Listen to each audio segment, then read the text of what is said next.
File പങ്കുവയ്ക്കുന്നത് അതിക്രൂര കൊലപാതകത്തിന്റെ ഒരു വാർത്തയാണ്. സംഭവം നടന്നത് കൊല്ലം കടക്കലിലാണ്. ബാറിലെത്തിയ വയല സ്വദേശി ശരത് മദ്യപാനത്തിനിടെ രാഹുൽ എന്നയാളുമായി വാക്കുതർക്കമുണ്ടാകുന്നു. പറഞ്ഞു തീർക്കേണ്ട വിഷയം ഞൊടിയിടയിൽ ജീവനെടുക്കാൻ തക്ക പ്രതികാരമായി മാറി. രാഹുലും സുഹൃത്തുക്കളും ചേർന്ന് ശരത്തിനെ അതിമാരകമായി ആക്രമിച്ച് വെട്ടി വീഴ്ത്തി. രക്ഷപ്പെടാനുള്ള ഒരു പഴുതും അവശേഷിപ്പിക്കാതെ നടത്തിയ അതിക്രൂരമായിട്ടുള്ള ആക്രമണം. ഒടുവിൽ ആ യുവാവിന്റെ ജീവനെടുത്ത് 4 അംഗ കൊലയാളി സംഘം കാണാമറയത്തേക്ക് രക്ഷപ്പെട്ടു.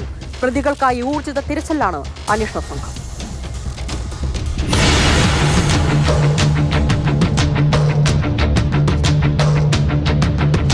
വയല സ്വദേശി ശരത് കടക്കൽ അഞ്ചുമുക്കിലാണ് താമസം. ബാറിൽ വെച്ച് മദ്യപിക്കുന്നതിനിടെ അവിടെ എത്തിയ രാഹുലുമായി വാക്കുതർക്കമുണ്ടായി. തുടർന്ന് ബാർ ജീവനക്കാർ ഇടപെട്ട് ഇരുകൂട്ടരെയും പറഞ്ഞുവിട്ടു.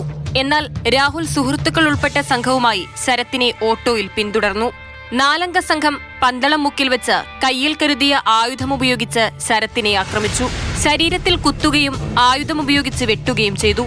വെട്ടേറ്റ ശരത് സമീപത്തെ വീട്ടിലേക്ക് ഓടിക്കയറിയെങ്കിലും പിന്തുടർന്നെത്തിയ സംഘം ദേഹമാസകലം വെട്ടിയും കുത്തിയും പരിക്കേൽപ്പിച്ചു. പിടിച്ചെള്ളുന്ന കണ്ട് ഞാൻ ബൈക്ക് എടുത്തോണ്ട് ഓടി വന്നപ്പോ ഇവരെ ആട്ടയം കൊണ്ട് പോകുന്നതാണ് ഈ കുത്തിയ പാർട്ടി. ഈ കുത്തു കൊണ്ട് ആൾക്കാരെ ഞാൻ ഇവര് ഓടുന്നത് ഞാൻ കണ്ടു. ഈ കുത്തു കൊണ്ട പാർട്ടികളെ എങ്ങോട്ട് പോയെന്ന് അറിയാൻ വേണ്ടി തിരിച്ചു വന്നപ്പോൾ ഇവിടെ വന്ന് നോക്കുമ്പോൾ 2 പേരുണ്ടായിരുന്നു. ഒരാൾ പറഞ്ഞ് കാക്കായ വീടിൻ്റെ അകത്ത് കുത്തുകൊണ്ട പാർട്ടി കിടക്കുകയാണ്.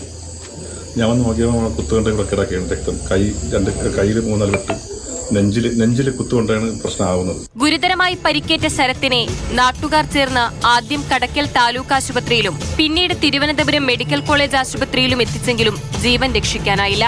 ഒളിവിൽ പോയ പ്രതികളായ രാഹുലിനെയും മറ്റു പ്രതികളെയും പിടികൂടാൻ കടക്കൽ പോലീസ് അന്വേഷണം വ്യാപിപ്പിച്ചിരിക്കുകയാണ്.